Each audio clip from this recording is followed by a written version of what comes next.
ఏం అలుగుడే నాకు తెలియకుండా దీపావళి కట్నం తీసుకోలేదా? ఇదేం పాపం, కట్నం ఇచ్చిన మా అమ్మ మీద అలగాలి కానీ ఇంకా మా బావ ఏం చేసిండు? గాయన మీద అలిగితే ఏమున్నది?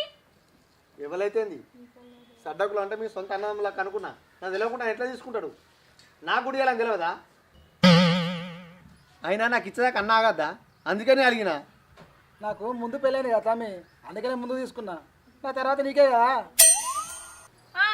మా అమ్మ ముందే చెప్పే వెళ్ళినప్పుడు పెడతా అల్లుడా అని. వచ్చే దీపావళికి మనకే కట్నం పెడతా అన్నది. దీన్ని పట్టుకొని ఏందో అలిగినా అంటాడు.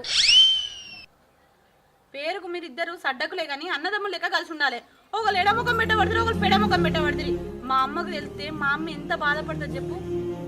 ఎప్పుడో పండగలకు పబ్బాలకు కలుసుకునే మీరు ఎడముఖం పెడముఖంతో ఉంటే మాకేం తృప్తి ఉంటుంది చెప్పుర్రి.